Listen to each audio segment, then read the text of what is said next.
ഞാനൊരു ഓഡിറ്റോറിയത്തിൻ്റെ ഒരു വർക്ക് അളവെടുക്കാൻ വന്നത്. അപ്പോൾ ഞാൻ ഉപയോഗിക്കുന്ന ലേസർ കേട്ടോ. അപ്പോൾ എന്ന് വെച്ചാൽ നമ്മൾ സെൽഫായിട്ട് നമുക്ക് ഈ മെഷർമെൻ്റൊക്കെ എടുക്കാൻ എളുപ്പമാണ് ഈ ലേസർ ഉണ്ടെങ്കിൽ. അപ്പോൾ നമ്മളിവിടെ ഒറ്റയ്ക്കാണ് വന്നത്. അപ്പോൾ നമ്മളിവിടുന്ന് ഒരുപാട് ലോങ് ഉണ്ട് ഓഡിറ്റോറിയത്തിൻ്റെ നീളം. അതേപോലെ തന്നെ ഇവിടെയൊക്കെ നമ്മൾ സീലിങ്ങിൻ്റെ ഏകദേശം ഒരു അളവെടുക്കാൻ വേണ്ടി വന്നത്. അപ്പോൾ നമ്മൾ ഇവിടെ നിന്നിട്ട് അടിക്കണത്, ഈ ലേസർ അടിക്കണത് ഇവിടെ നിന്നാണ്.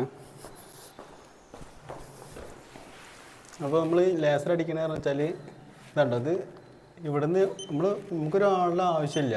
ഈ ലേസർ ഇവിടുന്ന് ജസ്റ്റ് അടിച്ചു കഴിഞ്ഞാൽ അവിടെ ലേസർ പോയിൻ്റ് വീണു.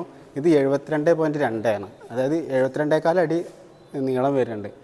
അപ്പോൾ നമുക്കിത് ഈ സംഭവം ഉണ്ടെങ്കിൽ വളരെ ഹെൽപ്ഫുള്ളാണ്. കാരണം വെച്ചാൽ നമുക്കിപ്പോൾ ആരുടെ ഒരു ആശ്രയം വേണ്ട. ഇതുപോലുള്ള സംഭവങ്ങളൊക്കെ നമ്മുടെ കയ്യിലുണ്ടെന്നുണ്ടെങ്കിൽ. അതേപോലെ നമ്മൾ ഇവിടെ നിന്ന് അടിക്കണം, അങ്ങോട്ട് ആ നീളം അടിക്കുകയാണ്.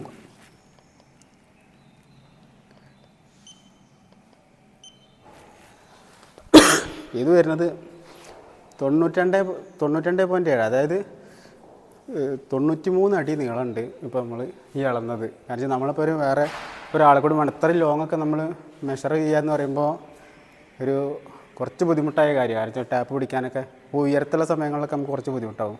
അതുകൊണ്ട് ഇതുപോലെ ഒന്ന് മേടിക്കരുത്. അധികം കാശൊന്നും വരുന്നില്ല. ഒരു 2500, 3000 ആ റേഞ്ചിൽ വരുള്ളൂ. ബ്രാൻഡഡ് ആകുമ്പോൾ കുറച്ചുകൂടി റേറ്റ് കൂടും. ഇതുപോലുള്ള ഒന്ന് മേടിച്ചാൽ മതി. എല്ലാവർക്കും ഉപകാരമായിപ്പെടും.